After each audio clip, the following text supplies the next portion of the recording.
Hey Legionnaires, Omegon Edge here and welcome back to another video. In today's video, we're going to be talking about 3D still life painting, and I'm really excited to share this with you because it's something I've wanted to do for a while, and it's something that actually really helped me improve my ability to sketch and to oil paint. So sit back, enjoy the video, and let's get into it.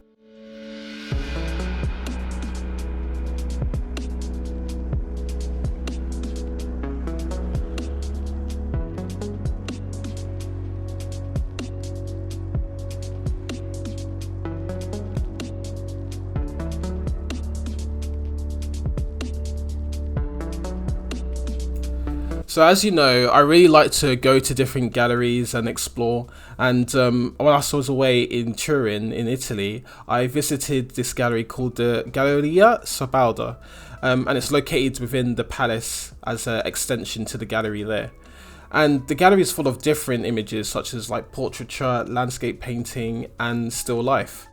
Now this image in particular stuck out to me just for the variety of different fruit in it, and it was really nice to see the combination of desaturated and really saturated objects such as the pomegranate, and I actually don't know what that red thing was, but it's pretty cool, and I liked the grapes on top as well.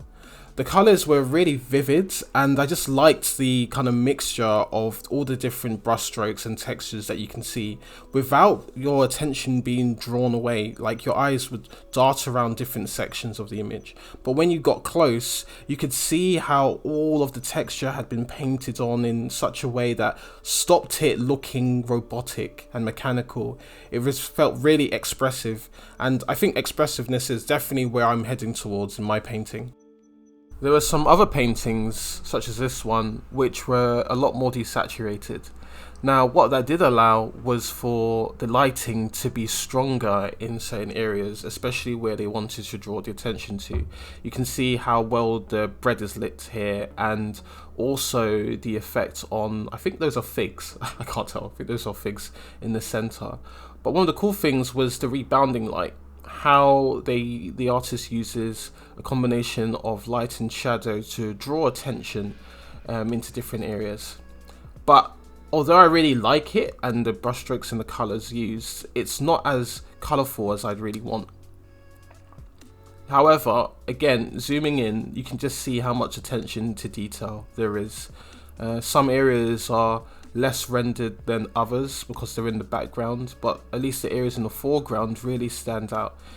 Now, without any like proper lighting, I wonder how they actually got around to doing this. Maybe using light from a window and just understanding and just painting from observation.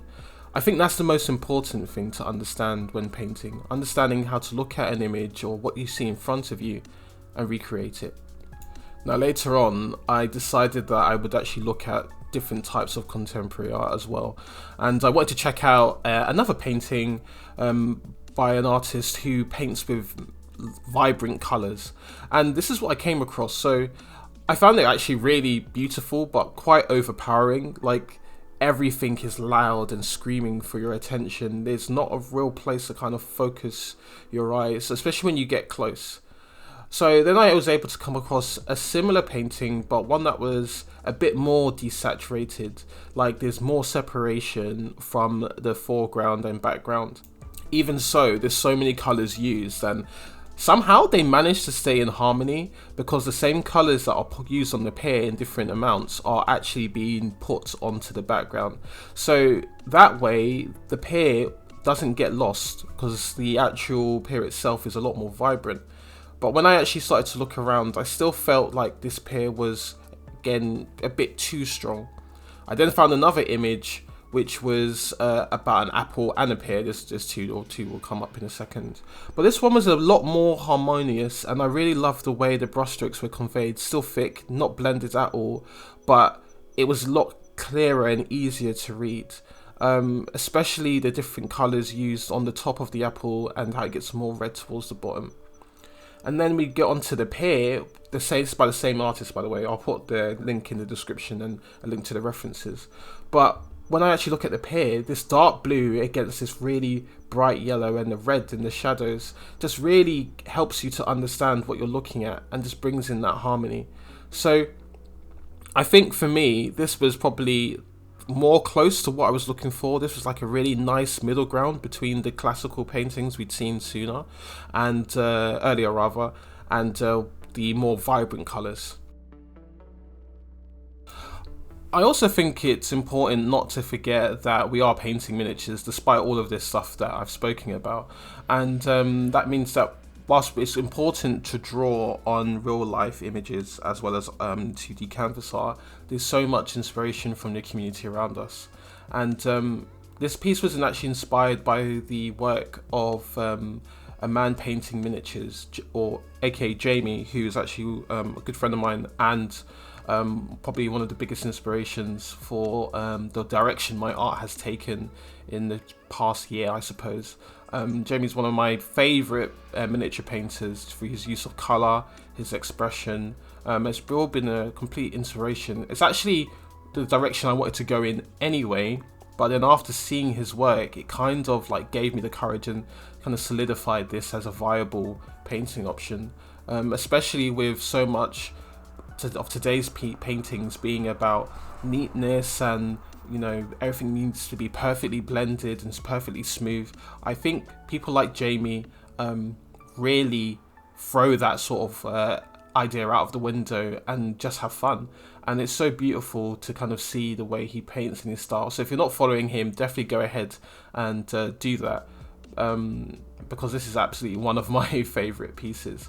So I don't want you guys to think that I've just copy and pasted the work that he's done. Absolutely not. This is definitely inspired by that though, and I don't want to pretend that it's not. So I think it's really important to be transparent about that, and I'm just telling you that the work we're going to be doing though will go in a slightly different direction. But absolutely, yeah, go support this gen if you get a chance, and if you have a chance to meet him, totally, really lovely person. So at this point I was pretty happy with the references I had, and I was set up to start working on my actual process. So I grabbed some fruit I had in the house and set up my own little reference on the table. I used the lamp to act as a light source coming from the left hand side and creating shadows down towards the base, and it's interesting to see how the colours kind of reflected on each other. You can actually see there's this like rebound light from the window coming on from the right hand side, and it's a bit colder, and you've got the yellow light coming from the left hand side, which is more warm. So this was like, okay, great, I've got a little reference. Now I've got 2 apples here, and because I didn't have a pear that was the right size, I actually went all the way to M&S, went to go get some pears and ended up buying a sandwich. So got distracted, like usual. So in the end, I just had to use the apple on the most left hand side as a reference, and imagine that it was a pear instead. So not quite a life drawing, but I still used it to kind of help me with understanding. And this is actually how I decided to set up my fruit. So I got some board and I placed my 3D sculpted models onto the board. These models were made by a good friend of mine, a company of Bitter Iron, who does a lot of 3D work, and he made these fruit for me. So yeah, they'll be available for you guys to download with the attached STL file, and you'll be able to print them off yourself. But what was really cool is that, like, I feel like I'm finally getting into that beautiful blend and that conceptual artwork of 3D models and miniatures combining into canvas painting. So I was super excited. I've set up the banana and apple and the pear to be very close together because I loved where the shadows were and the interactions. There's going to be a lot of like color interactions in this piece. So yeah, you'll be able to see how that goes.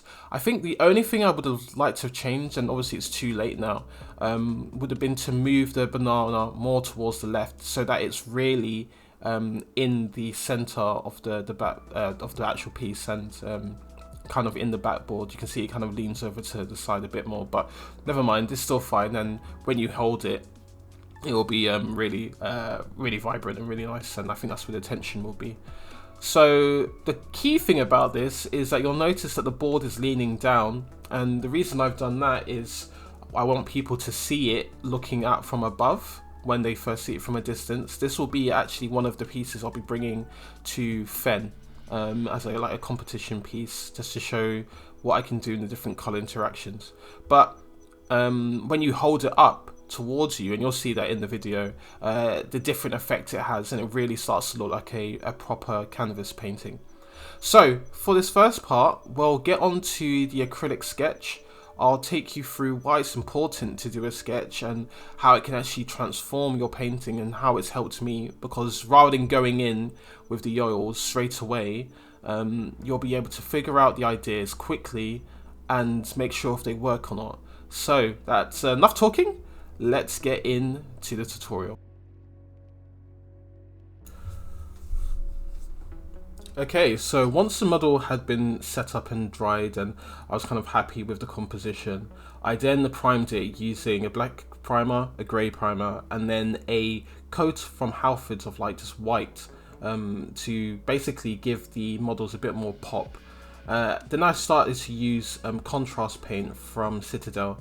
Now these colours are great, at least for this first coat, because they're so vibrant and strong, and I really wanted that vibrancy on the miniatures. I want you to be able to see it from a distance and notice it, especially for competition. And one of the things I noticed is that people need to be kind of drawn to it, and especially with so many colors in the show, with so many different models around, you really want your ones to stand out and draw attention. So it has to work from a distance.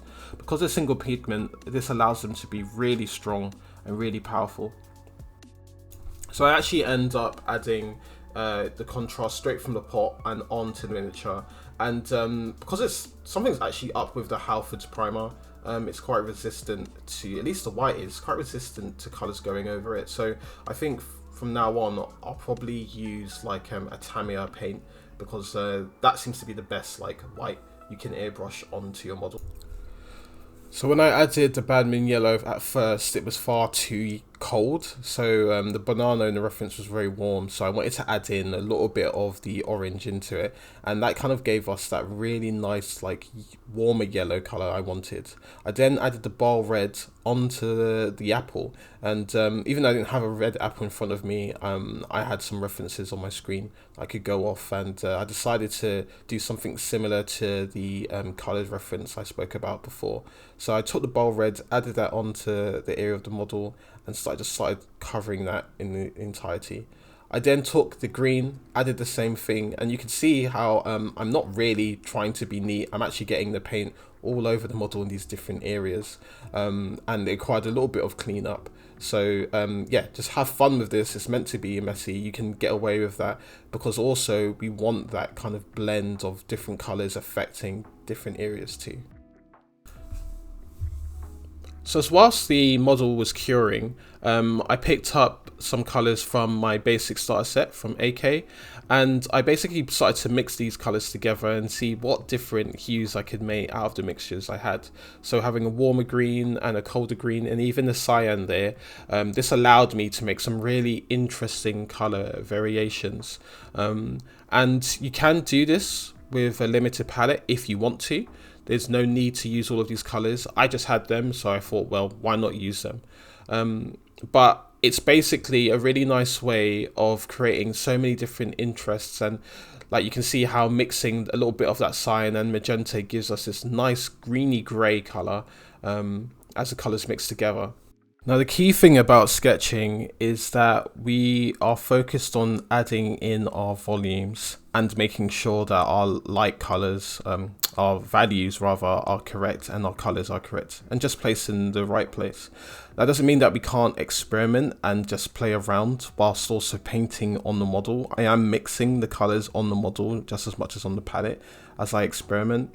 But our aim is not to blend. We're not trying to make it smooth. We actually want to go for that roughness. Now, if we did want to make it smooth, then we could like try and blend in the acrylic stage. But I actually quite like the more brushstrokey, impressionist style that this exercise lends itself to. So all you need to do is you want a slightly thickened acrylic consistency here. We're not thinning the colors overly with water, probably like maybe less than, I guess, like a drop of water to 2 drops of paint. Like, we do want it to be quite thick, but the key thing is to just let it dry before moving on. And you can have an air dryer next to you as well, but again, we're not blending. You can see that I'm leaving areas like totally like unblended and smoothed out. Not sure if unsmoothed out is a word, but not smoothed out before working on it again. And the cool thing about this is, because acrylics dry so fast, we can actually just adjust this if we don't like it. There's like no need to just like wait or rub it out again. So it's just another stage of planning, another stage that we add to our process, but it saves us time in the long run.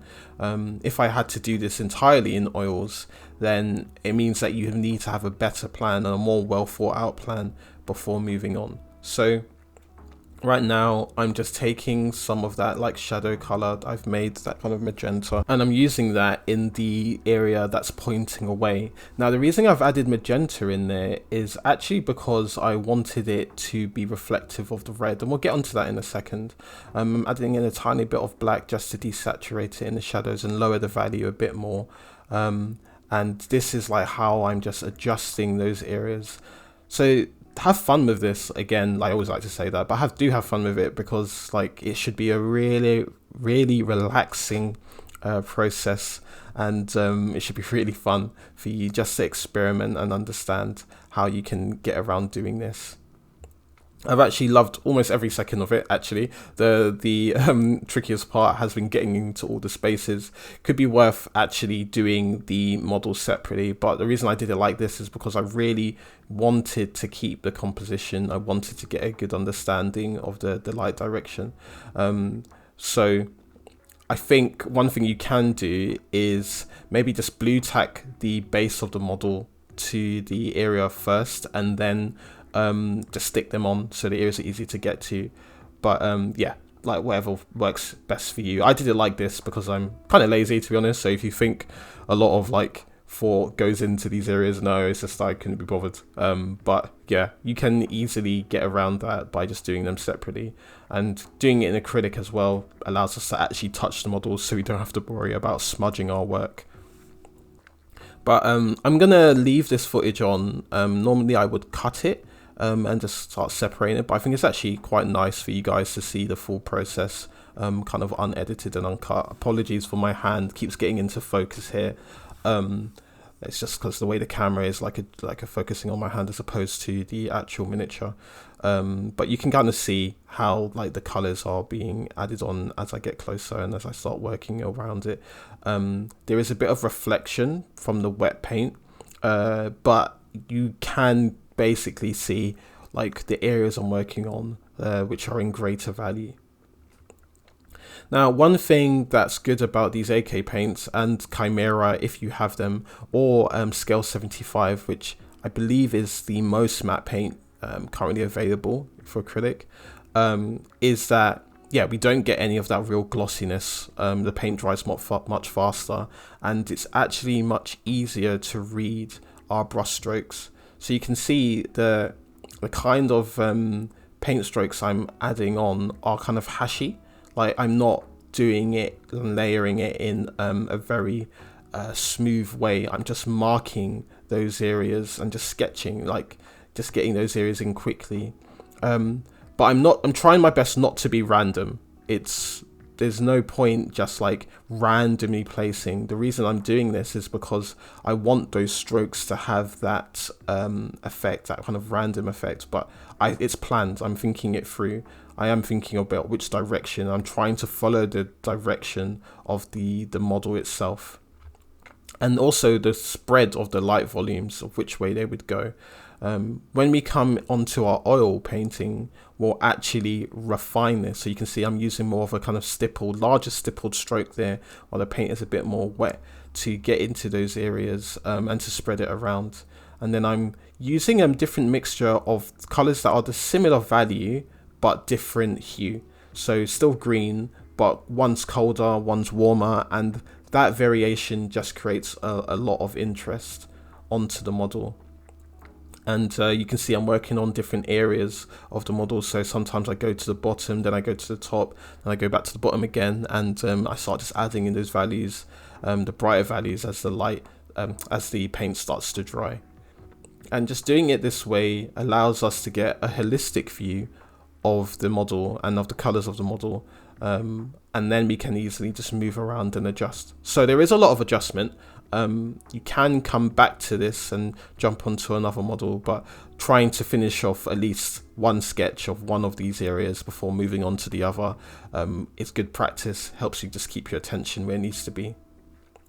So now I'm using a slightly desaturated green as I get closer to the underside, and you'll start to see me start sketching in some, that you can see that I'm trying to go for a green, darker green. It becomes a bit too dark, a bit too black, so I start adding in some of that colder green, and you can start to see me experimenting as I move around the model.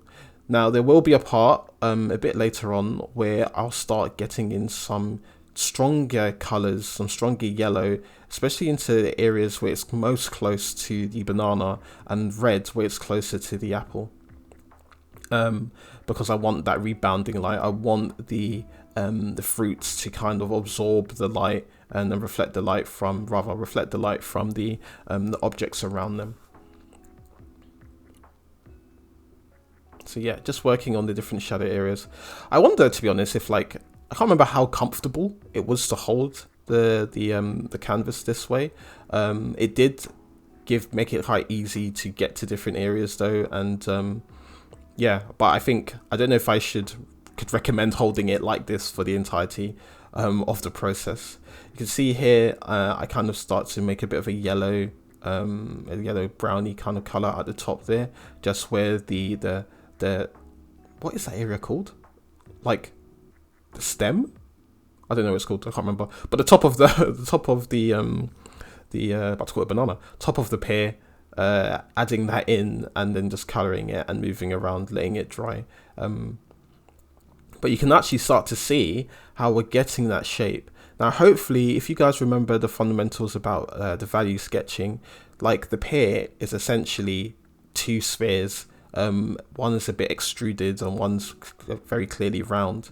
But the pears here are very easy to kind of break down into these shapes, and you can see now I'm adding in my highlight, and now I'm getting in my shadow where the color starts to drop just a little bit. You've got that separation of the shape here, but I'm not gonna make it drop too much because I still want it to seem like it's a part of the same object. Our point isn't to break it down so that into completely two different shapes.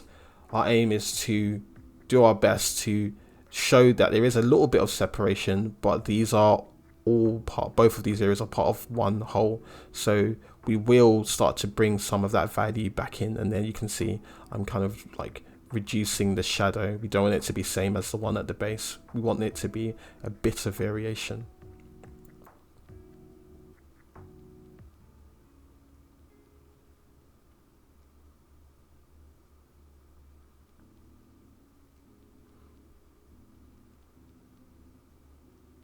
So you can see here I'm just layering in my areas, making it work, especially in the shadow area.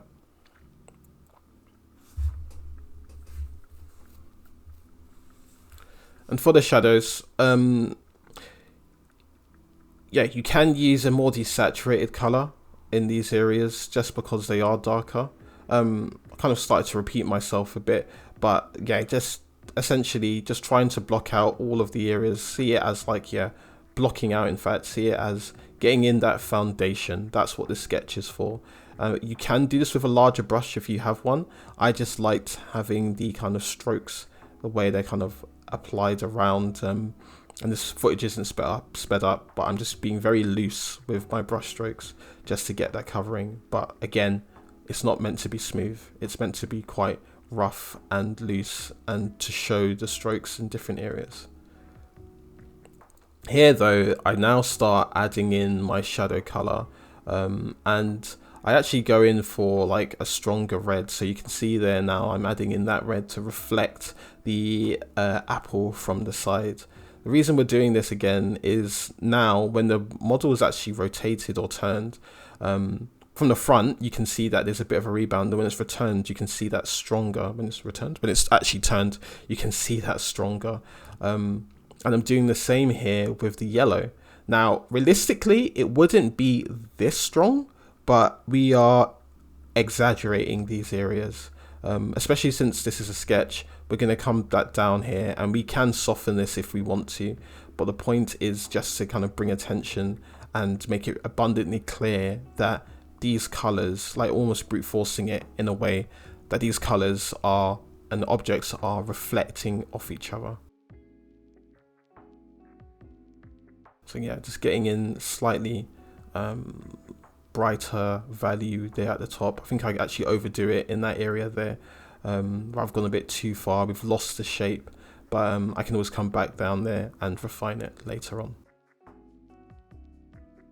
So I think the tricky part about this exercise actually is making sure that you keep the colors in harmony. You've got red, green and yellow all kind of competing for your attention, so you need to make sure that you're using the same colored light across all of the miniatures so that you're not breaking the composition. You can't have one model with really warm highlights and the other with really cold. So both the shadows and the highlights need to be consistent. So that's how we're able to keep, even though these colors are all very saturated, this is how we actually keep them in harmony. So red was actually really nice because I could experiment between orange and a kind of salmon color, and like using the magenta and the cyan in the shadows, especially to deepen things down, gave us that variation that I really needed as well, and helped us to cool down. So we've got cold from the right hand side, remember, and warm from the left. So by being able to kind of combine these colors in different amounts, it really gave us freedom to be very expressive in different areas and use different colors in different zones of the miniature itself.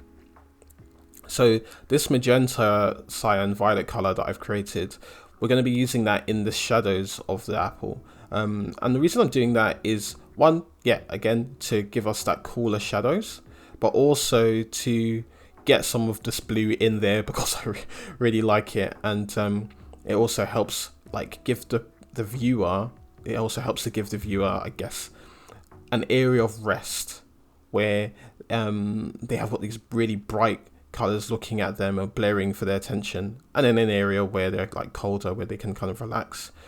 So now I'm using it as our rebound light, and you can see that the apple is basically a kind of stretched out sphere again, and you can see that really bright mark, the effect it has, and just gives more volume to the miniature. And the key part is to make sure that you're working from different angles. Again, it is a 3D model, but by having that like main viewpoint, we've also added in that effect of where the kind of colors are coming from the side, and we've made it, given it more depth. That's the word I was looking for. We've given it more depth by doing it this way, just providing that zone. So first thing I start to do is add in the local color. Now I'm using this kind of deeper red. I do go up slightly to a warmer red, but this gives us that effect, and I just want to rebuild some of those areas that had been lost in the kind of contrast paint. I wanted to kind of get those colors back. Now zooming in, I can actually see that a lot clearer, but again, the key thing is to sketch here. We're not trying to blend. It's okay if we're matching the colors underneath slightly, but we are going to exaggerate it by getting even brighter and then using higher values. This just helps us mark out and plan, okay, this area is going to be in light, this area is going to be in the midtone, and this area is going to be in shadow. But by doing these separate brush strokes, these kind of hash marks, and using them in different crosses in different directions, we're building up that texture whilst also creating a bit more interesting variation. So you can see I've jumped straight to like a really bright color. Another thing to note is that with sketches, it's okay to go very bright. I think sometimes we can be quite scared to put too much white or too much value into these areas, and we actually hold back. But we can always adjust that. We can always come back down and use glazes, use darker colors, use mid-tones as well to bring all of that back down. But go bright, and then you can always go back down and adjust it, and that's very easy to do with acrylics. It's a bit tricky to do that with oils because the color kind of corrupts the other colors around it. So just using the advantage basically of acrylics in this area. Again, you'll see actually though that the acrylics tend to go very chalky, and it's one of the reasons that I like to kind of use oils instead. So we continue doing this sketch across the model, and again I'm just blocking out volumes. In level design, before we begin like creating an entire map, and I'm a game designer, level designer, we actually do something called the block out phase. And what this phase is that it's just making sense of the map in our heads, and then we do a paper plan, and then we block it out. And that's before any of the prettying or the art team actually come in and start applying their takes, like basically taking the shapes and the forms that we've created in the world, and then they start contextualizing that. So that's the same way I see sketching, is that we are planning out and blocking out the forms of our shapes and deciding how that all fits together, where that's going to go. And then once we've done that, we can start refining and prettying it. Now, obviously you can refine in acrylics if you want to, or you can use oils. Now, this is primarily a oil painting channel. That's the main medium I like to use for various reasons. But using acrylics here to block out is so useful. It actually speeds up the process a lot because we're not then trying to adjust things in our oil painting layer. We're just basically going over what we've already planned out and making it look even better. And the refinement comes then from any slight changes or improvements. Like some areas I might just leave the acrylic because I like the way it looks. But for the most part, like, I'm going over those areas and refining with oils. And when we come on to doing our skin, in maybe a couple weeks from now, when we come on to actually painting a bust, you'll really start to see the advantage of working this way and the positive effect it can have. So here, yeah, just continuing on with the kind of block out of these colors and just adding in a bit more like saturation to areas. It does take a bit of practice and a lot of observation. You have to kind of look at the reference in front of you and to get a better idea of what exactly it is you're trying to do.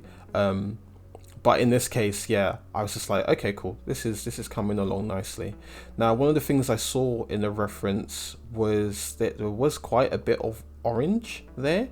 There was quite a bit of color in the top, so I start adding in a lot more warmth into these areas, just to create that variation. If you look at some apples, they've always got this like lines of where it goes from red into like a kind of like brownish warm desaturated orange color.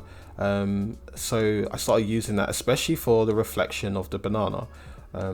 And working in this direction, we're kind of working clockwise around the model, around the piece rather, gives us that effect of like just understanding our planning. Like, we've done the green, now we can do the red, and because we've done the red we can do the yellow, and it kind of helps us keep our piece cohesive. And I start using that warmer light on the top of the apple here, just to create some variation. Now, obviously, depending on, like, most apples, especially the one reference I was looking at, like, depending on where it is on the model, for the majority it's going to be quite cold, but because we're using that warmer light, we can be a bit more ballsy with the amount of color we add onto the model. So yeah, I found this part to be like quite therapeutic and relaxing. Um, and we're able to gradually like add in those strokes, and you can use a really thin brush if you want to, but here I'm being a bit more intentional. I'm not going across the whole model. I'm just trying to change and spread out that direction. The paint is still wet in at this point, but I'm just moving it, creating those like really thin hash marks, and just consistently creating and sculpting the light, sculpting the volumes of where I want them to be, where I want them to sit, and how I want them to be distributed across the surface of the model.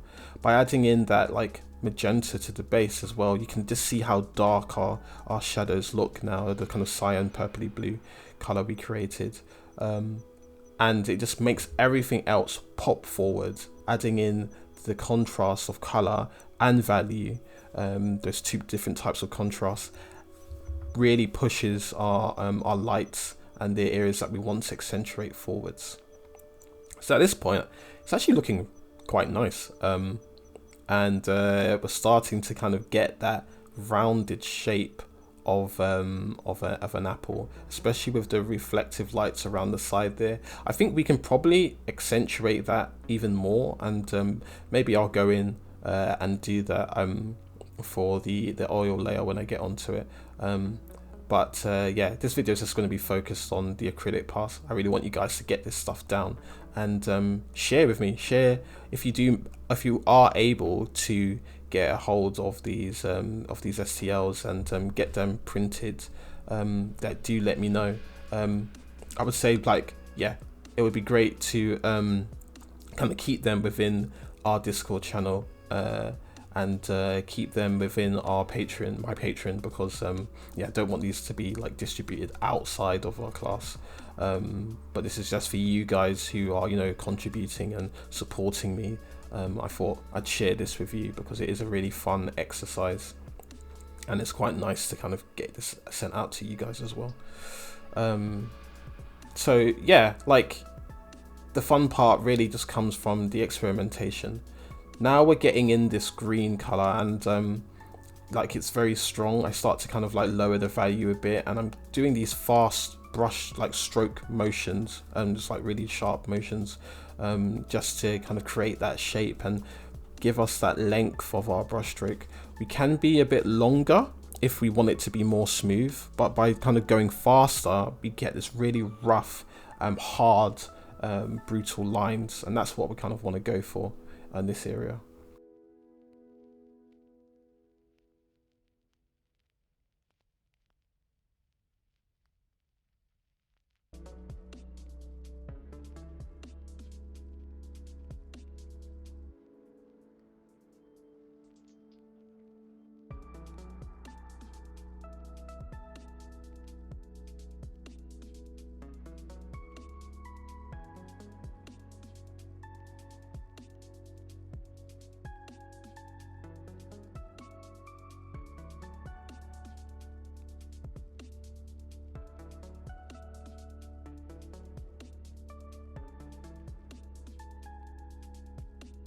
Right, so onto the banana. So at this point, I'm looking like pretty happy with the rest of the fruit, and I've got a little banana in front of me, which I still need to eat actually. I forgot to eat that thing before it goes off. And the apple, just seeing how the colors like reflect onto the apple. You can see it's not as strong, nearly as strong as we're making it, but I like the fact that we're kind of exaggerating it. The cool thing about this is like all this brown marks along the skin of the apple. So that's of the banana. So that's something we're going to try and implement and copy. So I take a little bit of the kind of white and the warmer yellow, and I start applying that on. And one of the things I notice is that, like, yeah, it's just yellow in general is very translucent. It's very difficult to layer on yellow. It does need to be built up in thinner layers. So this will take a little bit of time, but so I then go to like this ochre, and I'm like, okay, well, if the light color is very transparent and translucent, I'll go in with a more opaque, and I'm using the Chimera version of this color, Basically, it's like yellow ochre from the Chimera set. And I start applying that over the model and just using that as like a base coat. In this area, I'm not trying to sketch as much. I am just trying to just get an even coat, just so it's easier to layer the yellow on, and to get it kind of like in the right area. You can see like how strokey and kind of thick it is. It's fine for the type of work we're doing here. This is absolutely fine to use and to keep it quite thick, and you want those brush strokes in. That's the kind of effect that I really like and I'm trying to go for here.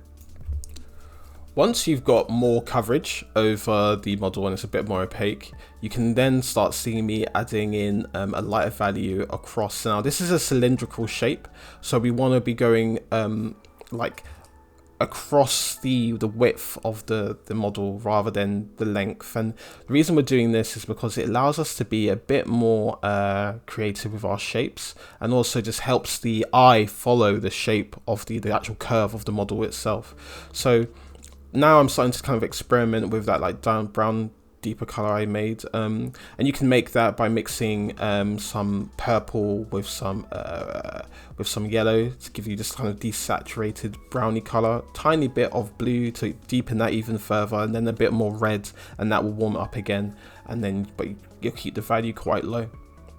Now the cool thing about this is that I'm using really tiny brush strokes here. I think I just accidentally brushed it across, it says. But I'm using really tiny brush strokes here to kind of show you those dotted areas, that those kind of marks, imperfections we had on the banana skin. And now I'm just kind of not stippling, but just like adding this stabbing motion to create that really like wonderful painterly brushstroke texture around the different areas. We are keeping the color in a kind of like upper mid-tones, but we are trying to maintain those strokes that we've done, as really bright strokes we've done across the top of the model as well. But we're just hashing, layering again and again, but keeping the volumes very distinct, because again, we're not trying to blend. You can see now, in fact, that the pear and apple have dried, that they've got those volumes on the edge.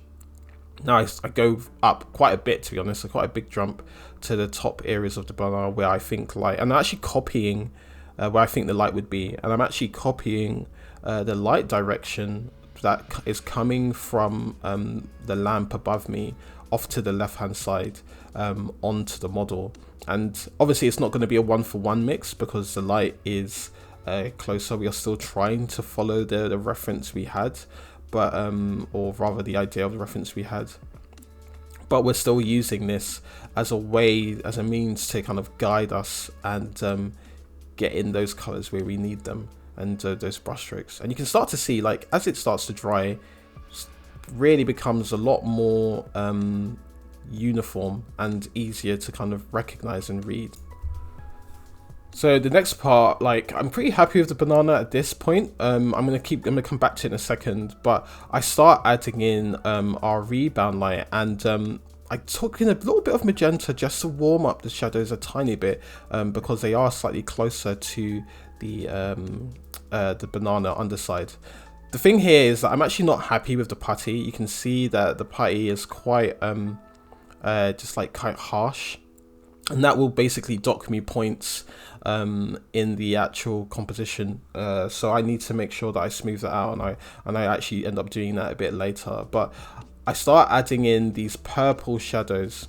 At first I think the mixture is a bit too grey, so I do end up coming back to that, but the reason I'm doing that is because we're trying to recreate that sense that this model is created from life, right? We're trying to recreate this like a life drawing, so we do need shadows there, and just like creating colors on the underside, using some greens and some purples in there as well to just kind of cool up our areas as well. I'm using a slightly cooler color here than the one on the opposite side because there's green, and green is like is colder than the red, so we'll use different temperatures across the model, and this is just to help whoever's looking at our model understand their different ideas, to find something new as they're looking around. Okay, so now we start doing the kind of like stem areas, and I've mixed up my own little dark brown color using the yellow ochre and a little bit of the purples and blues. Just basically make a dark brown of your choice, and I start adding that to the top of the stems, different areas. We are going to color these as well. We are going to obviously like paint the volumes on here to like deepen them down and add some purples in there, but it's just actually like a nice area so of separation. Keeping these all kind of consistent as well stops people from, I guess, looking at them and being like, oh, well, what's going on there. Do need to be try and be quite neat. You can do reflective colors off the side of this as well, but there's like no real need to if you don't want to. Once that's done, I start adding in, I brighten the color up, I add a little bit of white to it, a little bit of yellow to warm it up as well, and I start just wet blending that on. Like, it's such a thin area, like you don't really have to wait for it to totally dry. We are still gonna refine this in oils anyway, but it's just like nice to just do it, get it on there, do it quickly, and then you can move on to different areas of the model.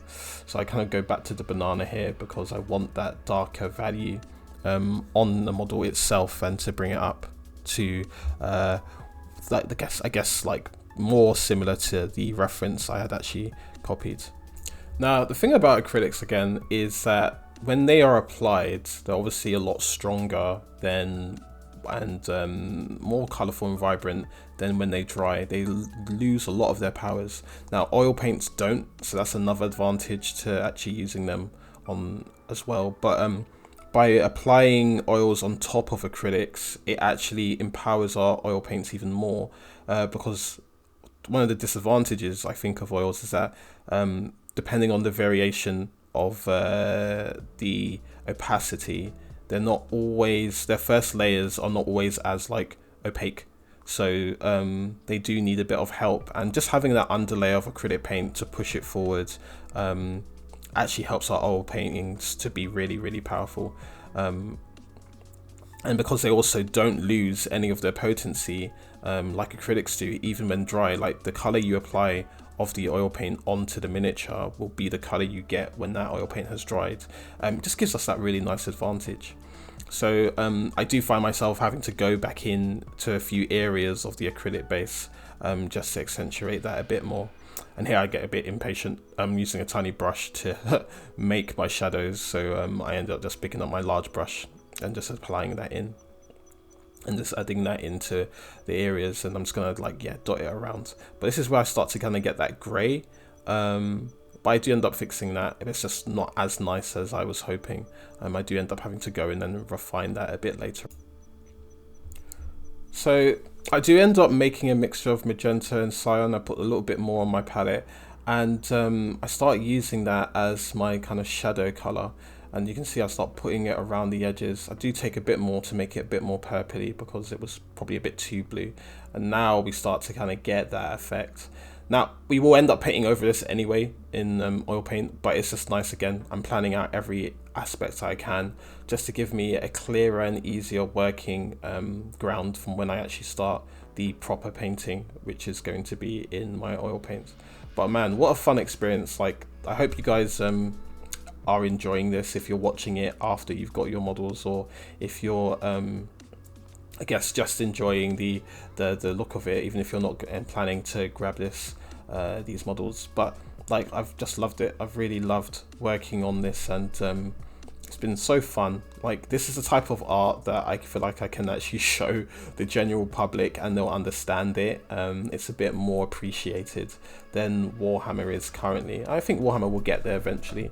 But yeah, like, absolutely, it's been a lot more freeing, you know. You can be a lot more like expressive and just have fun. And yeah, to be honest, recently my hobby has been not been too fun, but when I went on to painting more busts and more stuff like this, just been having more fun. That's not to say I won't be doing Warhammer, obviously I will, but it's just nice actually to sometimes just have a project where you're not having to do something like extraneous or really hard, but something that you can show off. Now, I said this would be a competition piece for Fen, And the reason why I've selected Fen is that I don't think that this would be as appreciated at other events. Like, I don't know if I could take this to Iron Skull or MPO, but I think for a show like Fen or even Monty next year, I think that these would be much more appreciated. And I'm not painting it in the sense like for competition, so I'm actually paying it because I really enjoy it and like it, and I'll bring it to a competition, which is slightly different. And now on to the last part, and this is where you start to choose your background. Like, you want to choose a color that really works with all three of the colors that you've decided to put on. Now, you could keep it simplistic. You could just do 2 apples, 2 pears, 2 bananas, and using all three is actually quite tricky and making it work. However, I decided to pick a color that I knew, one that I liked, and one that I knew would work with all of these colors. Now, cyan again is a primary color, and the way to make this work is, firstly, we wanted a color that kind of contrasts with all of the colors on the, and like pushes them forward, and all of the colors that I've actually chosen on this piece. And this is where kind of color theory comes in.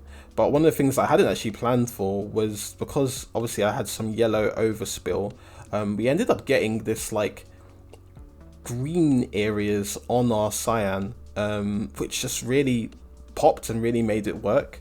And I think I probably will go over this with like my thick oil paint technique that I've been using, with my palette knife that I've been using on my other pieces that you've seen.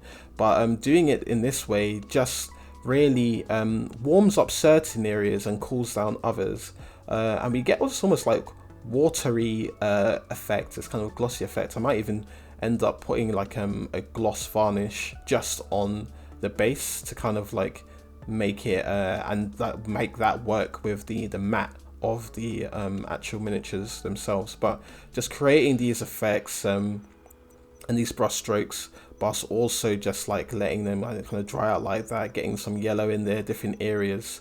Obviously it's an acrylic, so it won't stay as vibrant and powerful as it is right now. However, just applying that on, getting those colors in there, and you've got the warmth, the yellow, so you've got yellow in there, you've got green, and you've got the purple as well. So this is an interesting color theory thing, and I'll explain it now. So the idea, the way it works is that to create harmony, we want to represent all three primary colors, that is cyan, magenta, and yellow, across the model itself. So we've got the cyan from the base.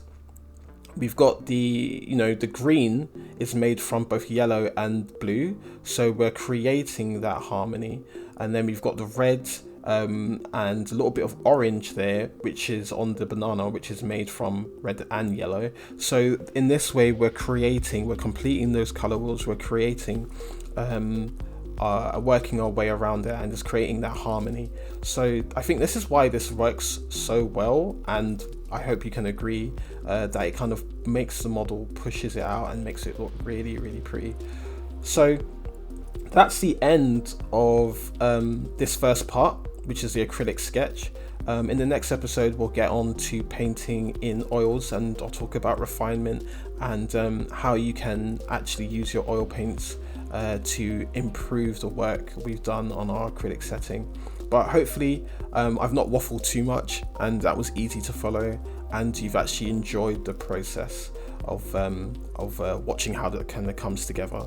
So yeah, ping me if you need any questions, if you need any help, and yeah, I'll speak to you soon. Wishing you guys a wonderful week, and chat in the next episode.